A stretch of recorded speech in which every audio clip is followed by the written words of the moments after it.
Boa noite a todos. Muita graça e paz. Sinto muita alegria em novamente estar nessa linda capela ou igreja, como quiser, e ver tantas pessoas queridas de 5 anos atrás. Exatamente neste início de maio, há 5 anos atrás, nós chegamos em Miami e passamos uns meses bem interessantes. Estamos aqui para estudar na Palavra de Deus algo que me interessou há muito tempo. Eu tinha mais ou menos 12 anos quando aquela igreja mundial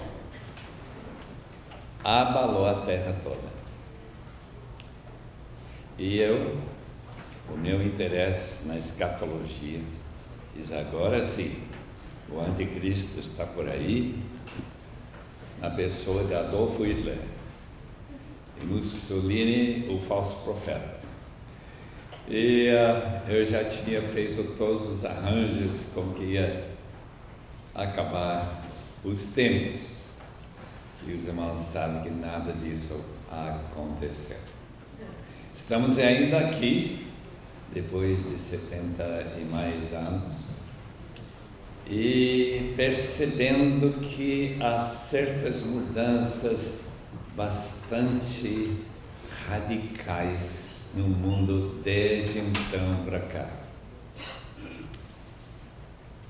Um senhor que eu escutei recentemente falou o seguinte: a geração passada quis saber como ser bom. Isso era o alvo da vida. A nossa geração contemporânea, como posso ganhar liberdade? Essa mudança de ser bom para ser livre, de certo modo tem respaldo na Palavra de Deus. A Palavra de Deus diz para liberdade que Jesus Cristo veio, para nos libertar do pecado, do poder satânico e da morte. Escatologia tem a ver sobre a morte, estado intermediário, juízo, o que vai acontecer neste mundo ou com este mundo tem a ver com tudo isso. E diferentemente de qualquer outra religião do mundo, a Bíblia fala bastante sobre o futuro. Os gregos pensavam na história como uma grande roda que, ao virar os acontecimentos de um período, normalmente lá 1400 anos, chamado Ano Mundial, uma era, todo vai voltar exatamente como as estações do ano. É chamado a escatologia de reviravolta, só virar. A Bíblia não sabe nada dessa maneira de pensar. Exclui completamente a ideia daquilo que está acontecendo hoje, já aconteceu e acontecerá novamente, daqui a uns 1000 anos, quem sabe. Não, a Bíblia fala linearmente. Estamos progredindo para o fim.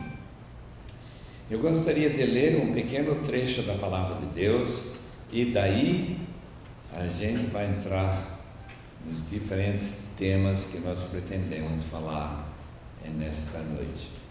Vocês mantêm suas Bíblias abertas em Daniel capítulo 12. Esse capítulo foi escrito, aliás, todo o livro de Daniel foi escrito em torno de 550 ou mais anos antes de Cristo.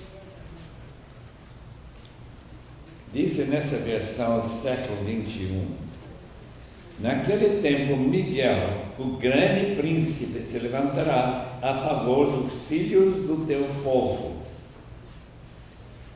E haverá um tempo de tribulação como nunca houve desde que existiu nação até então. Mas naquele tempo o teu povo, todo aquele cujo nome está escrito no livro, será liberto. O que é que essa geração quer? Libertação.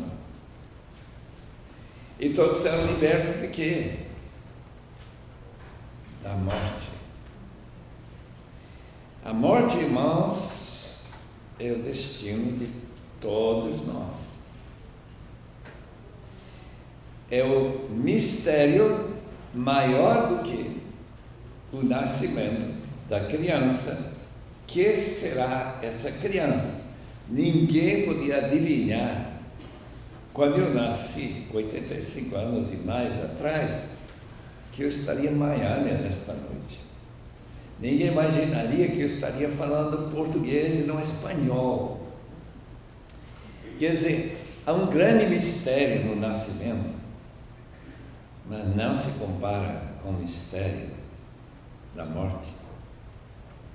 Passar pela morte, ou como antigamente se falava, passar pelo rio que divide esta vida da vida eterna final. A morte é consequência do pecado. Esse cruzamento em que nós passamos desta vida para a outra é provocada pela desobediência de Adão e Eva. E de lá para cá, todos nós que somos os Adãos e as Evas de nossas próprias vidas, decidimos seguir os mesmos passos. Disse Romanos 6, versículo 23, o salário do pecado é a morte. Em outras palavras, esse temor que nós temos, quando alguém aponta um revólver na sua cabeça, e você se sente congelado pelo temor, é um sentimento por causa do fato de que para nós, em geral, tem algumas pessoas que aparentemente não têm tanto medo de se matar ou enfrentar, mas normalmente a gente sente um temor. E a razão desse temor é justamente o mistério. O que está no outro lado? Como que eu sentirei? Como que vai ser esta vida após a vida? Ou se for como um empresário de São Paulo, com quem eu estive conversando, ele disse, quando meu irmão morrer como um cachorro, sabe qual é o problema dele? Que ele não tinha morrido ainda. O famoso ateu Voltaire, ele disse que morte é só cessação de vida, não há nada de importância nisso. E ele, que desafiou a Deus, aquele homem que foi tão famoso nas suas declarações, como Richard Dawkins é hoje, ele quer que os ônibus de Londres, ele é professor em Oxford, coloquem nessa faixa ao lado do ônibus, Deus não existe, pelo menos não há evidência. E se Deus não existe, obviamente o fim desta vida é simplesmente um evento natural. Mas quando Voltaire chegou ao fim da vida, ele teve uma experiência que ele não imaginaria nunca. Isto que ele sentiu a chegada dos demônios para levá-lo para o inferno. Esse homem que não cria em Deus, não cria em demônio, não cria nada do além, agora está tremendo de medo. Ele pede aqueles que estão em volta de sua cama, chame um padre. Ele não está delirando. Ninguém deu atenção à sua último pedido: chama um padre. E a mulher que cozinhava para ele, cuidava da casa, diz: nunca mais eu cuido de alguém na hora da morte que não crê em Deus. Uma pessoa que de uma forma desgraçada, sem graça nenhuma, fala de Deus como se fosse alguém que seja de fato o diabo. Morte espiritual é a morte, segundo Efésios capítulo 2, que caracteriza todo mundo que não passou da morte para a vida, que nós encontramos também em 2 Coríntios capítulo 5, versículos 14 e 15. Quando a gente recebe o perdão dos pecados, recebe o chamado novo nascimento, quando o Espírito Santo vem para residir na sua vida, essa pessoa passa da morte para a vida. Portanto, a Bíblia descarta completamente a ideia de morte como o mundo pensa. A funerária aqui, funeral home em inglês, onde eles gastam um dinheirão para tornar a morte mais agradável possível. Dá toda essa maquiagem, flores, e é um lugar bem gostoso, né? Só que não tem nada de gostoso, mas para o crente tem. E a diferença é que a Bíblia nunca mais falará de crente morrendo e agora dormindo. Em outras palavras, esse intervalo da minha cessação de vida aqui na terra e abrir os olhos na vida vindoura, esta transformação é simplesmente acordar. Quem aqui tem medo de dormir à noite? Ninguém. Seria estúpido. Você tem que dormir. Portanto, dormir é simplesmente cessar de consciência para depois despertar para o novo dia, com novas forças e novas alegrias. A palavra que se usa é dormir. As palavras de Jesus para Marta são muito significativas. Em João 11, se trouxeram a Bíblia, eu sei que muita gente pensou que isso seria uma palestra em vez de um estudo bíblico, mas em capítulo 11 nós encontramos dois versículos muito importantes. Jesus fala no versículo 23: teu irmão Lázaro ressuscitará. Disse-lhe Marta: sei que ele ressuscitará na ressurreição no último dia. Em outras palavras, ele vai passar um período de tempo incalculável, ele vai ressuscitar no fim. Jesus declarou: eu sou a ressurreição e a vida. Quem crê em mim, mesmo que morra, viverá. E todo aquele que vive e crê em mim jamais morrerá. Crês isso? Essa pergunta, se você crê isso, que quem crê em Jesus, quem já passou da morte para a vida, não morrerá mais nunca. Ele então vai dormir em Cristo. Morrer em Cristo, portanto, é uma experiência ilustrada no batismo.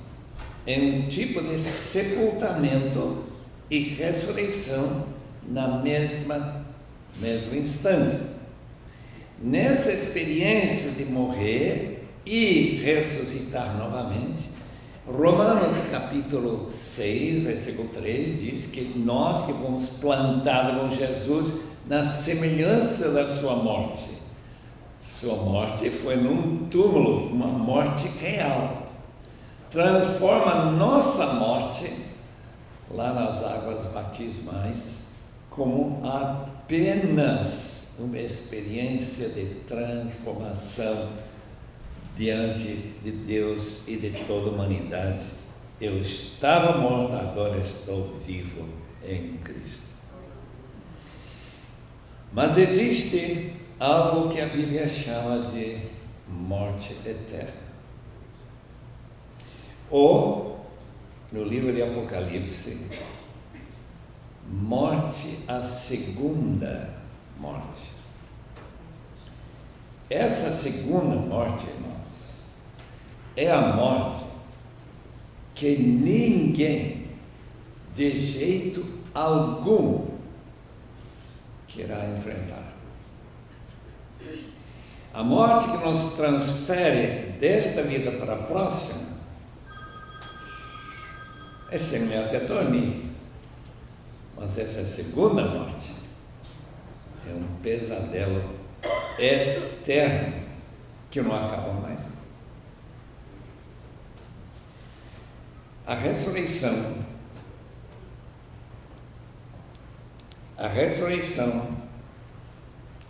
dos corpos, que nós encontramos, por exemplo, em João, capítulo 5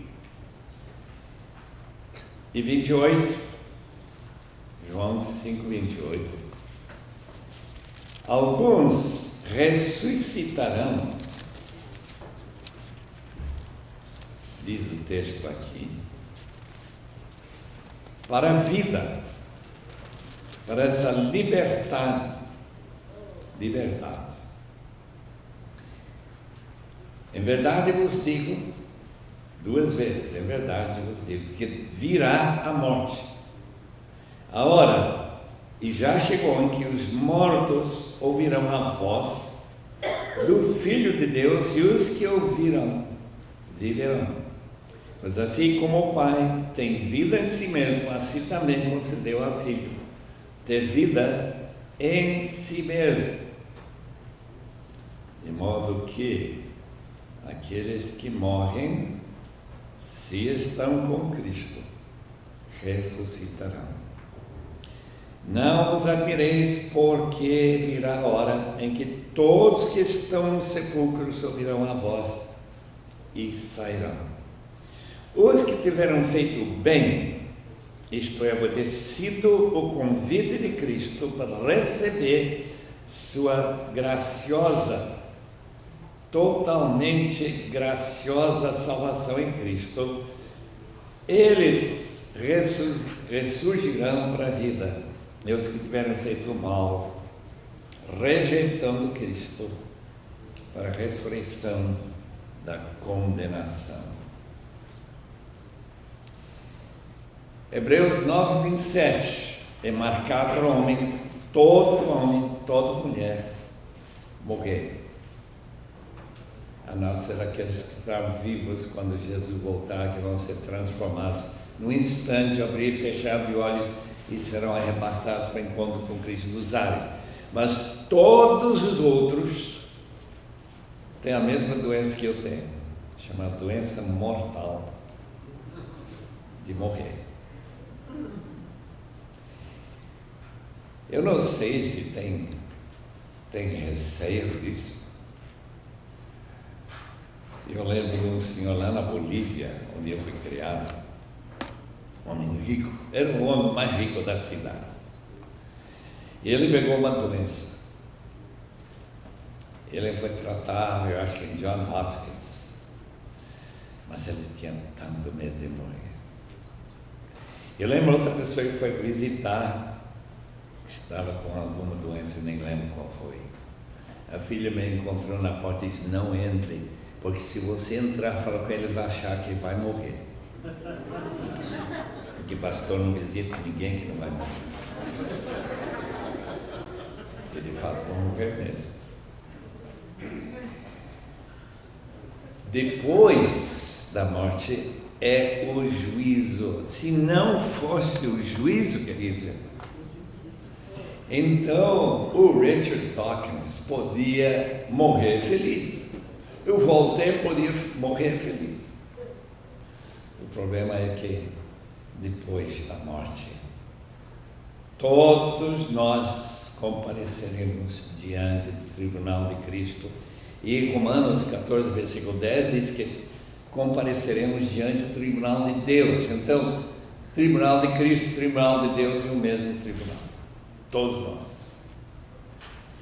E prestaremos contas diante da única pergunta que importa mais do que qualquer pergunta que você respondeu em toda a sua vida. O que você fez com minha oferta de salvação eterna em Cristo? O que você fez? Você simplesmente fez como a maioria da população? Eu não quero. Eu tenho o hábito de entregar folhetos quando eu caminho lá em São Paulo. Tem muita gente para dar folhetos. A gente vai quilos de folhetos. Mas de vez em quando, quase 1 ou 2 vezes por dia, é impressionante. E eu até espero agora. Alguém vai dizer não. Não, eu não quero. Eu não sei por que tem esse indivíduo que está andando por aí. E é raras vezes que a gente vai entregando. E, de repente, eu não quero. Não quer dizer que todo mundo que recebe o folheto vai ler, ou mais ainda que vão tomar a sugestão, aliás, a exortação daquele folheto, entrega a sua vida ao Senhor Jesus. Receba a salvação de graça, já foi feito tudo para você. Você só tem que pegar e deixar Cristo entrar na sua vida, transformá-la e fazer. E se você diz, eu não fiz nada com Cristo, a condenação é a morte eterna no inferno. Eu li um livro em Cuiabá, que livro interessante, de uma chinesa. Ela mudou de nome, então o livro se chama Norma. Ela estudou numa escola presbiteriana em Xangai, quando os comunistas tomaram conta da cidade. E aí veio todas aquelas inquisições, inquéritos, se as pessoas eram cristãs ou não. E ela então foi trazida para frente do tribunal, do juiz. Você é cristã? Ela, sem pensar, porque ela não era cristã, ela nunca tinha aceitado o Senhor Jesus. Diz o Senhor. Imediatamente ela foi mandada para fora, colocar diante da parede um pelotão de soldados com uma espingarda apontados para o coração dela, e o capitão manda, dispararam. Ela achou que ele tinha morrido, mas depois abriu os olhos e está tudo bem. Nada. Diz que agora, o que está acontecendo? Só pedaços de tijolo, todas as balas passaram por cima da cabeça. O capitão manda carregar de novo as armas, novamente, em cima da cabeça dela. Finalmente ele disse, aqui não dá para matar essa moça, então manda ela para o campo de concentração, ela passou umas aflições tremendas.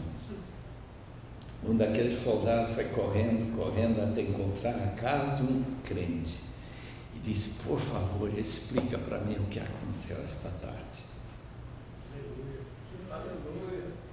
Esse soldado disse para ele, cada vez que a gente disparava, levantava os barris de todos os soldados.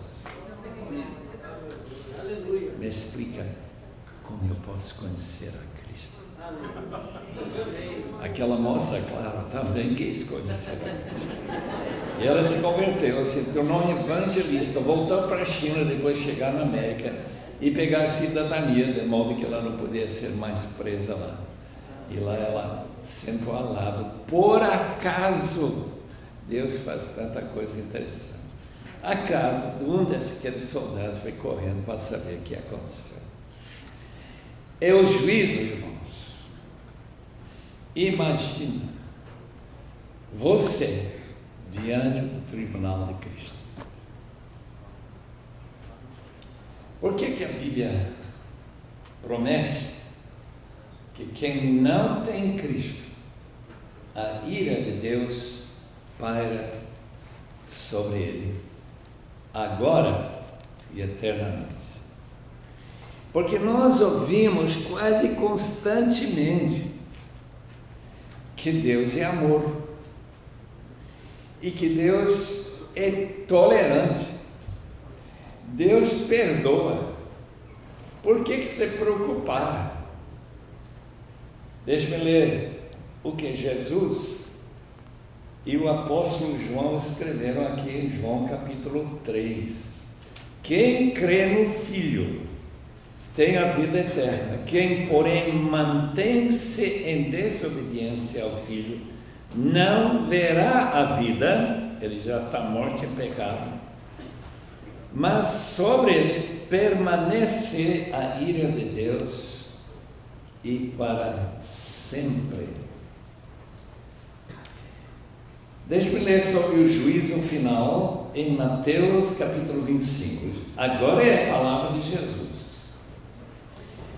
A palavra de Jesus é esclarecedora.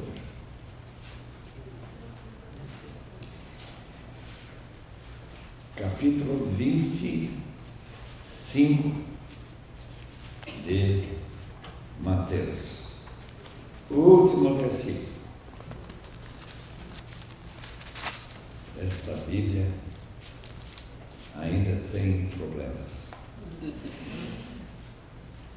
Então eles também perguntarão: Senhor, quando te vimos? A pessoa está no juízo, com fome, com sede, estrangeiro, ou sem roupas, ou doente, ou na prisão, e não cuidamos de ti. Ele lhes responderá: em verdade vos digo que sempre que eu deixasse de fazer a um desses mais pequeninos, deixasse de fazê-lo a mim. E eles irão para o castigo eterno, mas os justos irão para a vida eterna. Vida e morte eterna, inferno e paraíso.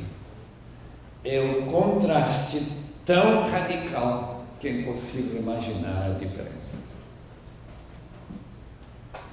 E seria maior tristeza no dia que você aparecer lá comigo, lá no céu, na presença do Senhor, no juízo, e eu ver que você foi condenado. Pelo menos você vai saber, enquanto eu creio que a maioria da população do mundo nem sabe o que está naquele após-morte. A escatologia pessoal tem a ver com uma transferência para um lugar chamado paraíso ou céu. Só que não é o céu em que estão passando satélites por cima de nossas cabeças a 25 mil quilômetros acima da terra, não é nada disso. A palavra céu quer dizer uma outra dimensão que nós não temos nenhuma capacidade de ver ou sentir.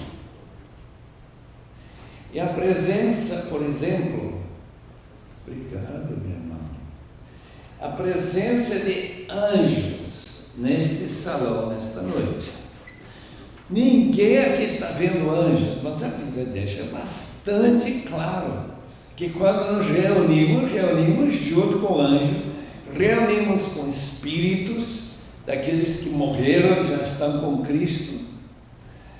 Eles reúnem conosco para louvar a Deus.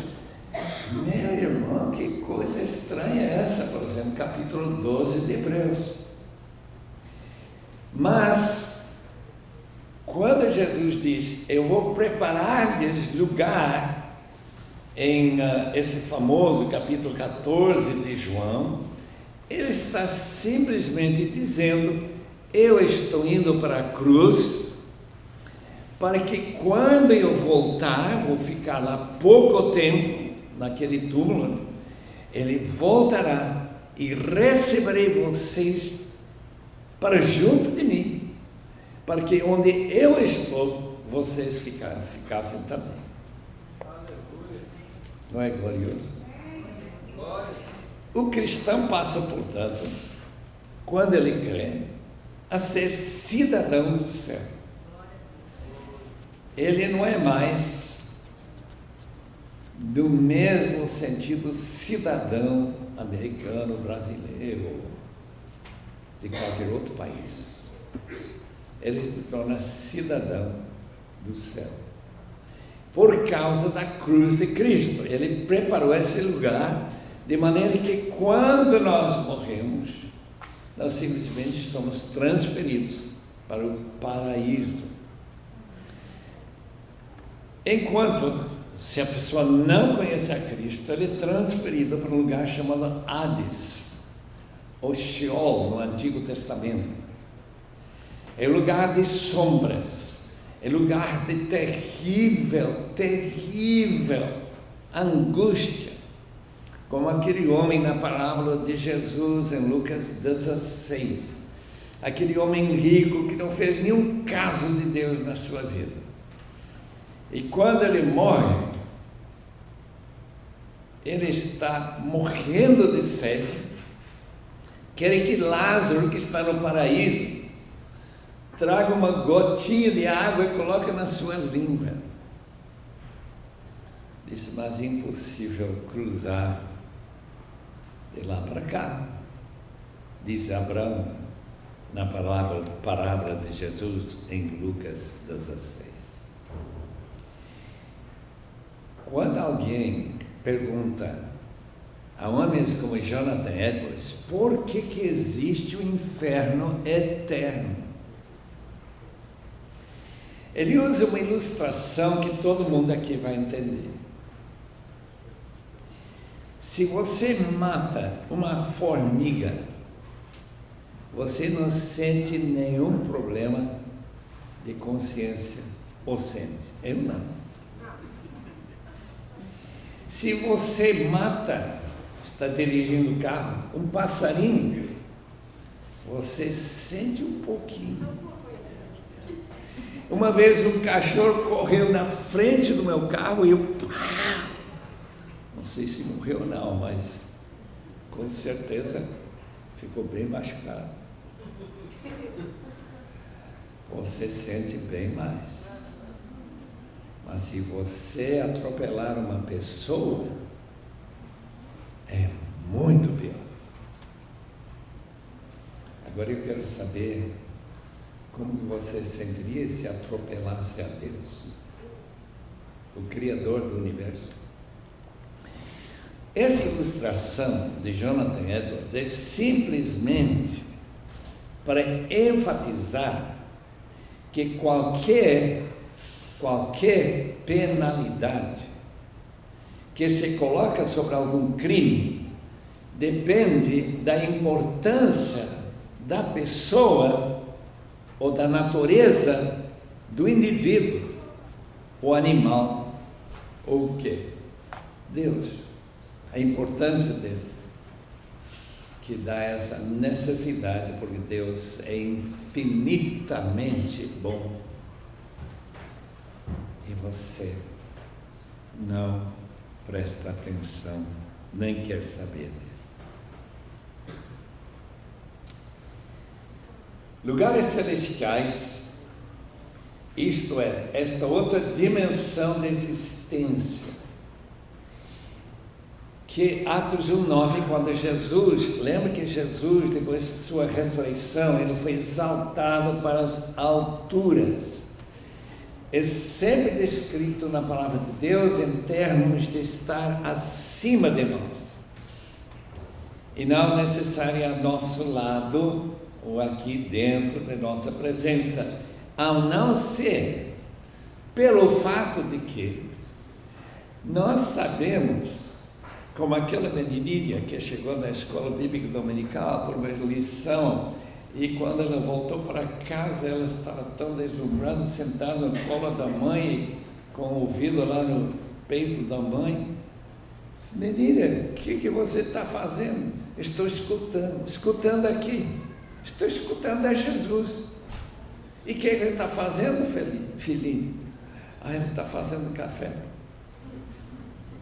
Escutando o coração da mãe, está fazendo café.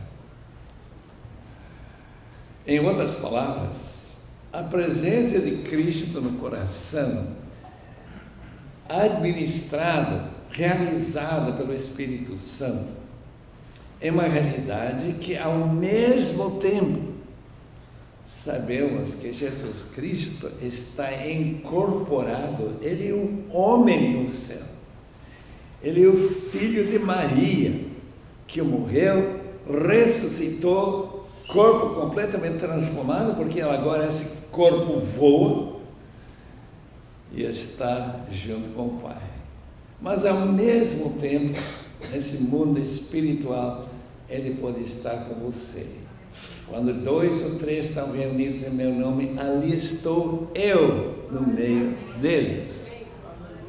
Portanto, o que está na nossa frente cria complicações tremendas em termos de ciências exatas. Simplesmente não se comporta. Mas que a realidade é algo que a gente pode crer por causa da revelação da palavra de Deus. E que possa dar paz quando você enfrenta essas últimas horas da sua vida. O estado intermediário cria divergências entre cristãos. Os irmãos devem saber que todos os cristãos adventistas creem que quando a gente morre, a vida cessa 100%. Não tem nada mais senão o corpo. É como quando se apaga essa luz. Quando se apaga a luz não existe. Simplesmente apagou. Mas os cristãos, desde a época de Jesus até hoje, creem que a nossa existência vital, viva, continua num lugar chamado paraíso. O apóstolo Paulo teve uma experiência, em 2 Coríntios 12, versículo 4, que ele subiu até o paraíso. E lá ele teve umas experiências tão fantásticas que ele disse que não foi permitido tentar explicar, porque explicaria coisa de modo errado. Portanto, ele ficou em silêncio sobre o que ele experimentou. Umas crianças na China, crianças de rua, foram arrebanhadas no orfanato com o casal Baker. Há quantos anos atrás? O livro não conta. Num belo dia, depois de alguns deles aceitaram o Evangelho, creram no Senhor Jesus, foram arrebatados fora do corpo, o corpo ficou lá, e eles encontraram lá no paraíso. Eles falaram, por exemplo, de uma pessoa que tinha morrido, eles encontraram lá, só que eles estavam no inferno, porque não tinham aceito o Evangelho. Eles contaram muita coisa que eles nunca ouviram falar. porque eles não foram proibidos como Paulo de contar como que é esse lugar chamado paraíso. Eu estive contando para a doutora Nery hoje e a dona Débora, doutora Débora, de Salomão Santos. Salomão Santos, em 1981, morreu. Eu não vou contar a história, porque ele conta a história do seu testemunho, demora uma hora. Mas ele estava vivendo uma vida muito longe de Deus. Ele tinha sido da igreja, saiu da igreja para tocar numa banda famosa do Rio de Janeiro. Mas ele tomou uma droga, e junto com a droga o remédio tornou ele suscetível a apodrecimento do seu interior. Sua mãe é uma mulher de oração, muita oração. E Deus falou para ela: seu filho vai ser uma bênção. Então ele chegou lá no hospital, disse para o médico: meu filho vai ser uma bênção, filho. O médico disse: o seu filho vai morrer. Espírito. Ela disse: se meu filho não for uma bênção, eu vou aceitar a sua religião. Mas se ele for uma bênção, o senhor vai aceitar meu Jesus. Ele foi embora. Ele morreu, foi levado por um anjo, ele conta tudo. 8 horas depois, está na placa, no hospital, lá no necrotério. E de repente, o médico está de plantão, ele cai da placa no chão, gritando: glória a Deus, glória a Deus. O médico: cruz, credo, estava apavorado. E aí se tornou uma palestrante que anda por todo lado. Eu estive na Suíça, ele estava chegando lá no próximo sábado para contar essa história. Irmãos, o que ele contou, simplesmente que é algo inacreditável. Tem exército de anjos chegando para lutar com os demônios e tanta coisa, que a Bíblia não explica bem esse período chamado intermediário entre morte e ressurreição na volta de Cristo, porque a palavra de Deus é muito clara que quando Cristo voltar, os que morreram em Cristo estão dormindo em Cristo. Essa é a palavra usada lá em 1 Tessalonicenses 4, ressuscitarão primeiro, porque não vão primeiro para chegar na presença de Jesus, para voltar com Ele e reinar na terra. Como está minha mãe, que faleceu na Bolívia, está enterrada em Cochabamba? Quer dizer, o corpo estava enterrado. Como está passando agora, depois de quantos anos? Não chega a 60 anos atrás que ela faleceu. Nós não sabemos a seguinte pensamento for verdade ou não, que depois de morrer, o tempo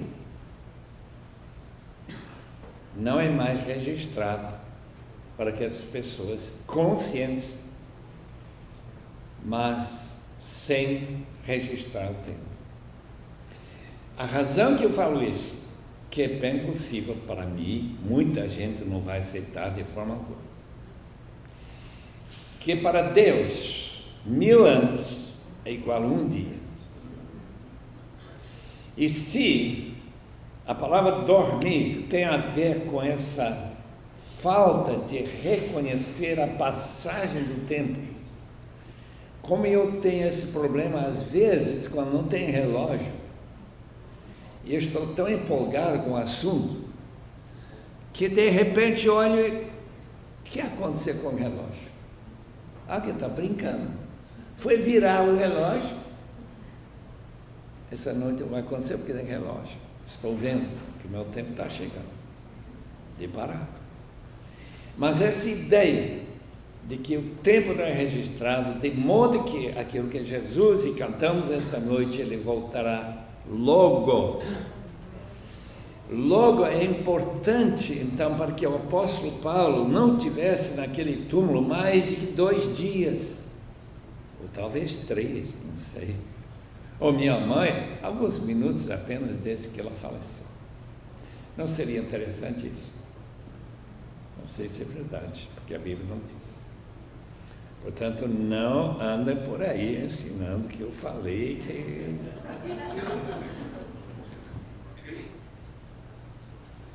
Tempo se registra quando estamos acordados, e especialmente se é algo que a gente desgosta, algo como sentado num avião, para ir e viajar 13 horas de São Paulo até Istambul.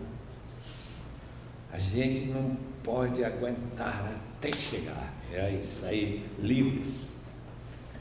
Muito bem. Ressurreição do corpo. A ressurreição de Jesus é chamada das primícias. Em Filipenses capítulo 3, nos informa que essa transformação de nossos corpos em corpos de glória, em vez de corpos de vergonha e de fraqueza e de deterioração. Portanto, um tipo de material que não existe no mundo, em lugar nenhum. Não dá para estudar, cientista não pode saber como que é esse corpo de Cristo. Que tipo de dentes ele mastigou aqueles peixes lá ao lado do lago de Galileia, em João 21? Quer dizer, eu acho que ele comeu, porque Atos diz que ele comeu com os discípulos. Que tipo de carne, que tipo de transformação, que dá para flutuar, passar por porta fechada, sem problema algum. E que ele pode ficar em algum lugar, acima de nós ou acima da China, não sei. Mas vai ser maravilhoso, porque lembre-se uma coisa: Deus nos fez para viver em corpos. Nós não somos gregos. Os gregos achavam que este corpo era um caixão e que nós estamos presos lá dentro desse caixão. Depois tira a tampa e a alma escapa como um passarinho. De jeito nenhum. Nós estamos, gostem ou não, fatalmente confinados a um corpo. E nesse corpo que nós viveremos eternamente. Só que vai ser um corpo que não tem nenhum problema, mas não vai precisar do torneio. Não sei se vão gostar disso. Não vai precisar de farmácia. Nunca vai ter dores. Vai ser um corpo que cada vez mais fica brilhando com essa glória da transfiguração de Jesus. A Bíblia chama de glorioso. Deixe-me ler em Romanos 8, versículo 18, algumas palavras tão apropriadas para descrever a situação que nós nos encontramos neste mundo.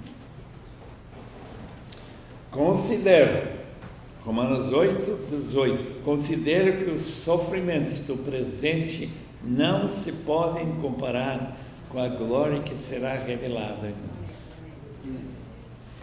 Os discípulos que foram lá subir o monte, não sei que monte, lá em Israel,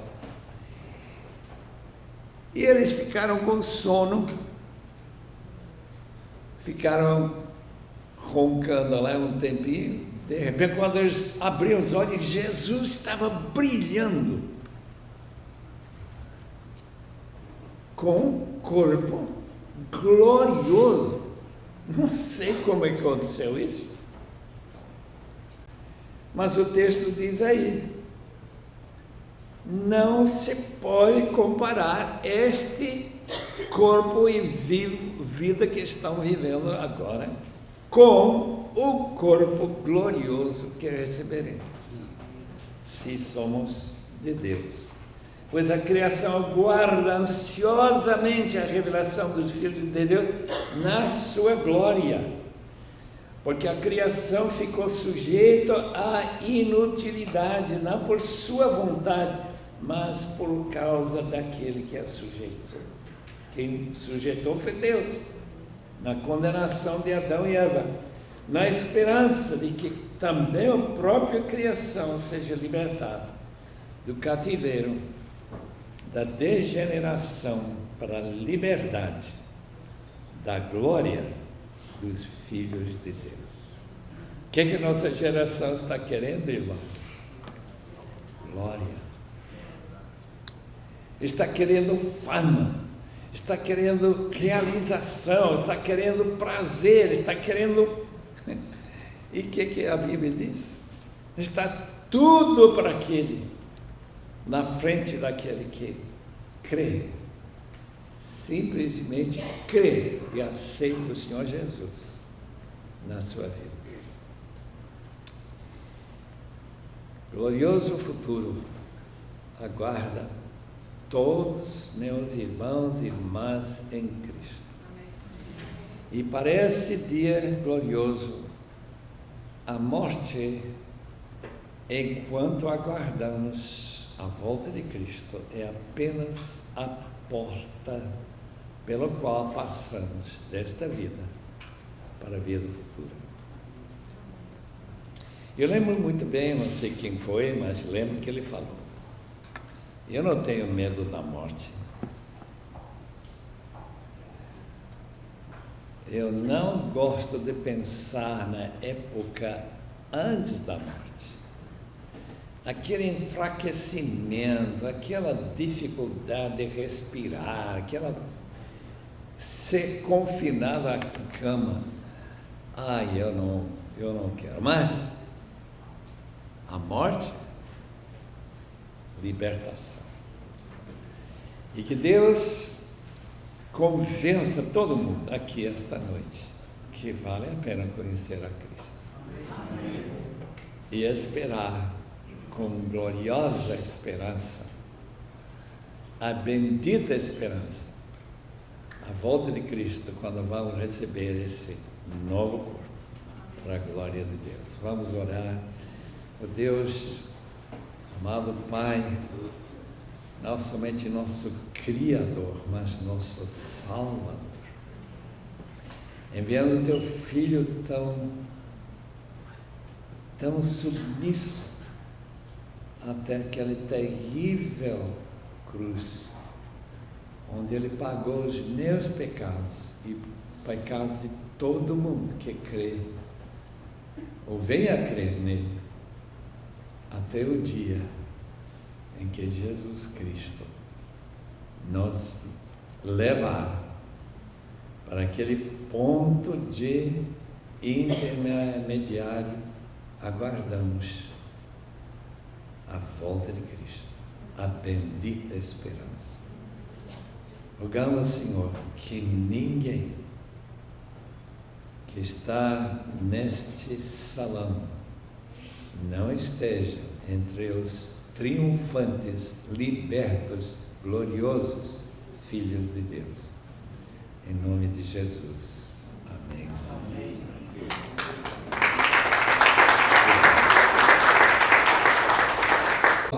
Pastor Lécio, alguém mais já tem uma pergunta? Já passou o microfone para a próxima.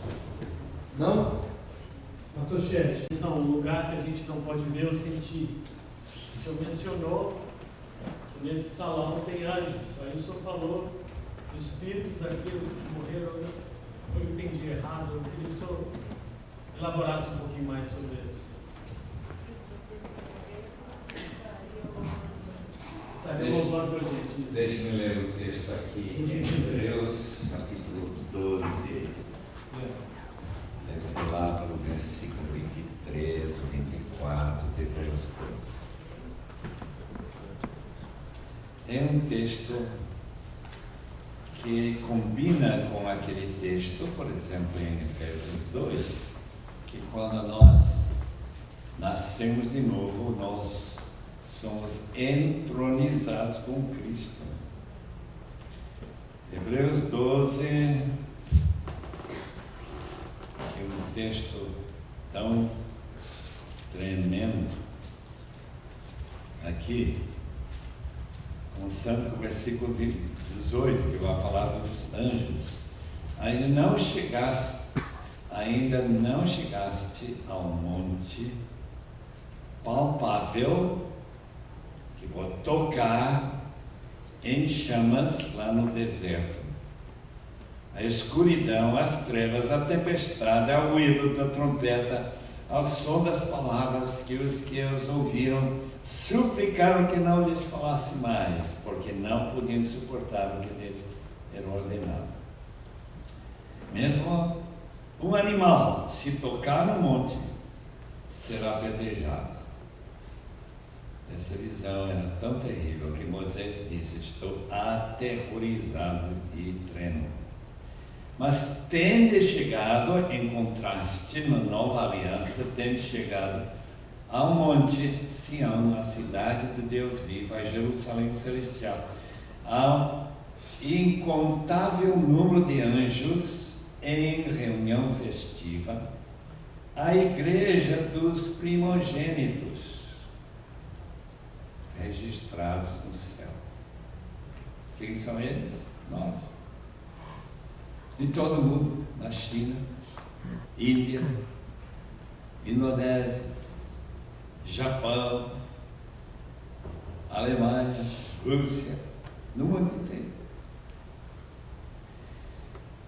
Então, num sentido não visível, quando nós estamos adorando a Deus, quando nós estamos entrando na presença de Deus, todos aqueles que estão em Cristo estão reunidos conosco também. Essa é a razão que é tão importante, reunir. Falei lá. Microfone. Mas numa dimensão que a gente não vê e não percebe. Mas anjos podem ter contatos, ainda que seja mais raro hoje em dia do que antes de Jesus, mas esses espíritos, que aqui fala, né? E aos espíritos dos justos aperfeiçoados. Esses espíritos estão louvando simultaneamente conosco numa outra divisão. Mas aqui nesse salão pode ter anjos caídos e anjos do Senhor, que os nossos olhos não veem. Deus pode abrir os olhos e a gente vê. Mas esses espíritos estão limitados a uma outra dimensão que ainda não nos é permitido enxergar, correto? Aparentemente, nós também podemos reunir com eles. Por quê? Porque estamos entronizados com Cristo, estamos escondidos em Deus e assim por diante. É como se a realidade visível do físico é transformada. Vou ler, por exemplo, esse texto aqui. Eu lembro quando alguém disse: toda reunião é uma reunião celestial. Veja esse texto que diz, né? 2 ou 3 reunidos em meu nome, capítulo 18 de Mateus. Eu estou procurando esse texto aqui em Efésios. Efésios capítulo 2. Diz o seguinte, versículo 5: estamos ainda mortos em nossos pecados, deu-nos vida juntamente com Cristo, pela graça sois salvos, e nos ressuscitou juntamente com Ele. Com Ele nos fez assentar nas regiões celestiais, em Cristo Jesus. E onde está Ele? Celestial, céu. Portanto, aqueles redimidos que já morreram estão reunidos conosco também. É difícil entender isso, né? Porque eles estão aguardando a volta de Cristo, como nós. Mas lá está no texto. E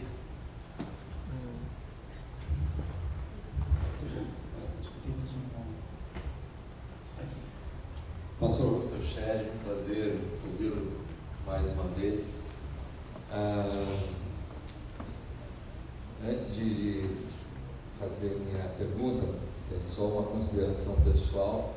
Ao longo dos meus anos como cristão, muitas vezes eu tenho sido dobrado e algumas posições teológicas elas vão mudando para conferirem com aquilo que as Escrituras vão revelando nos estudos bíblicos. Eu já li algumas vezes e reli o seu livro Escatologia no Novo Testamento. Eu sei que esse livro já tem alguns anos escritos.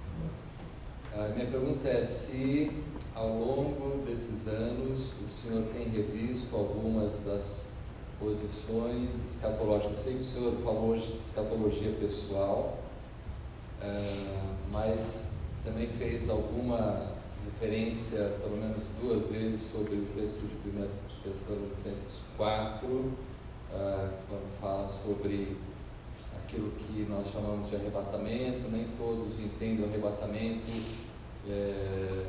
como uma dupla de vinda de Cristo, mas o Senhor falou aquilo que a Bíblia fala, da transformação dos mortos, a ressurreição dos mortos, a transformação dos vivos, para encontro com o Senhor Jesus nos ares, para depois virmos com Ele para reinar e estabelecer o seu reino. A minha pergunta é se de alguma maneira o estudo contínuo das Escrituras mudou alguma coisa na sua posição escatológica, não mais na escatologia pessoal, mas numa escatologia coletiva. vai poder estar conosco amanhã? Sim. Ótimo. Eu vou explicar exatamente o que eu creio. E quaisquer mudanças que o irmão reconhecer, depois me fala. Né? Se ela numa mudança que eu, por exemplo, não notei que mudou. Acho que não mudou muita coisa, não. Mais alguém tem alguma pergunta? Eu gostaria de que, se fosse possível, Dr. Sherry, Sim, é possível. o senhor me ajudar a compreender um pouco do momento que a pessoa fecha os seus olhos e vai estar com Jesus, entendeu? Essa dimensão, o corpo aqui na terra é enterrado, mas a Bíblia fala que os corpos vão ser restituídos, né? Como é esse período? Como o senhor entende isso?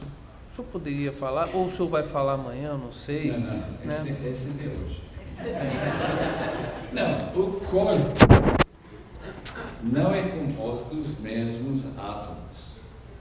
Isso me parece bastante claro e óbvio, que quando esse corpo deteriora, decompõe e se torna relva, e vaca come essa relva, e depois uma criança toma esse leite dessa vaca, que é feito dos átomos que estavam no corpo de outra pessoa e agora passam para ser o corpo dele. Então, não vão ser os mesmos átomos, ou moléculas, ou o que for, mas que vai ser a pessoa que vai ser reconstituída no seu corpo glorioso, que vai ter características, obviamente, do corpo que já teve, mas também vai ter características tão diferentes, tão gloriosas, que não dá para comparar. Então, pessoas que não gostam de sua aparência, aguardem, você vai ficar. E você que está muito orgulhoso da sua aparência, que já fez toda essa plástica, tudo isso, você vai ficar mais feio. Pastor César, estou mais feliz que ontem já, viu? Vou ficar lindo e maravilhoso. E alto. E alto, imagina, loiro, olhos azuis. Pastor, na exposição desta noite, existe um período que nós, é como se o Senhor fez a comparação, eu estou dormindo, eu esqueço do mundo e desperto no dia seguinte, acordo um novo dia. Como entender quando Jesus diz para o ladrão da cruz, hoje você estará comigo no paraíso? Significa que há um período, e Jesus não falou isso, ou literalmente ele estaria no paraíso lindo e maravilhoso? Lindo. Exatamente. Exatamente. Mas passando por esse período de sono, de um dia para 1000 anos, alguma coisa assim? Não, eu acho que, irmão, já tem lido ou visto o filme de Nárnia, daquelas crianças, né? Sim. Irmão, lembra quando ele sai desse guarda-roupa? A pessoa acha que muito tempo passou, mas não passou quase nada, mas esteve lá. Quer dizer, eu não estou sugerindo que a gente não vai ficar no paraíso, vai, apenas que o registro do tempo me parece deve mudar. Deve, eu não sei se vai mudar ou não, senão eu vou estar lá esperando, tem que ter paciência. Muita paciência. Esperar 1000 anos para que ele seja voltar.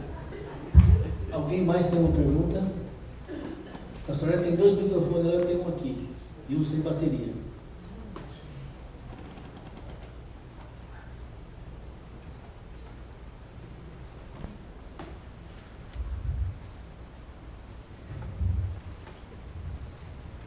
Boa noite, pastor.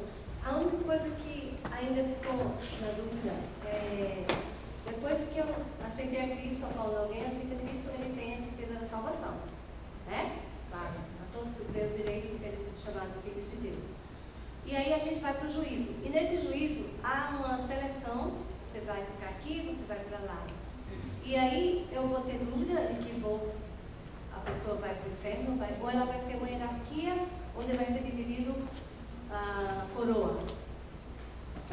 Agora está entrando na área de galardões, recompensas e tudo mais. Isso já é uma outra área muito interessante. A Bíblia fala que certas atividades, isso é refletido naquele capítulo 25 de Mateus, que os galardões que os crentes vão receber vão ter algo que se chama peso de glória. Peso de glória. A razão de usar a palavra peso é porque no hebraico a palavra kabod, que significa glória, ou peso de glória, é a palavra que significa peso. É só por isso. A alegria ou satisfação que uma pessoa que recebe de volta 5 talentos, ou uma pessoa que sofreu como Paulo, que diz que esse sofrimento está produzindo para nós, 2 Coríntios capítulo 4, versículo 16,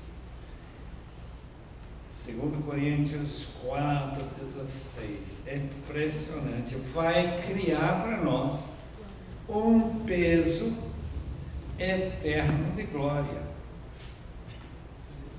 enquanto outras pessoas vão receber um peso menor, porque sofreram um pouco por Cristo.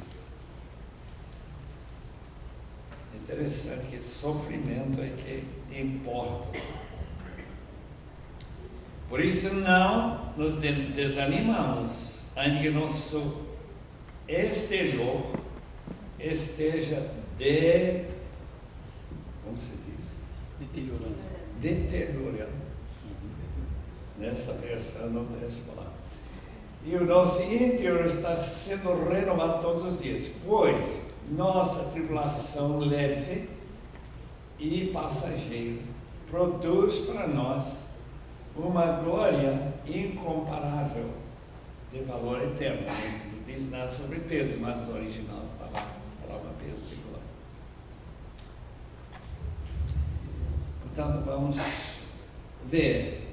Eu não creio que alguém vai poder distinguir no Tornieri de alguma outra pessoa que vai receber muito menos, porque eu acho que ele vai ganhar muito.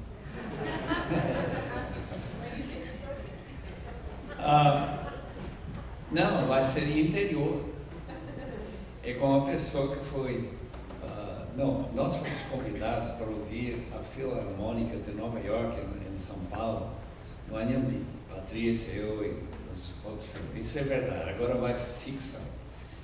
Junto conosco vem uma pessoa bem no interior de Mato Grosso, que nunca ouviu esse tipo de música, né? De Bruckner, de Brahms, de alguma que eles tocavam. Então ele senta ao nosso lado, escuta aquela música. Puxa, ele tem que ir para a banheira. Então, na banheira para lá, ele fica um bom tempo lá, depois ele volta, senta mais uns minutos. E eu queria tanto ver a cidade. Então, fica à vontade. Qual é a diferença entre ele e eu? É que eu tenho uma experiência anterior de música. E para ver essa gente tocando aqueles instrumentos tão valiosos e com tanta perfeição, a experiência é fantástica, mas para ele não é nada de valor. O valor dessa vida futura, em termos de galardão, vai ser quanto você, nesta vida, se preparou para gostar.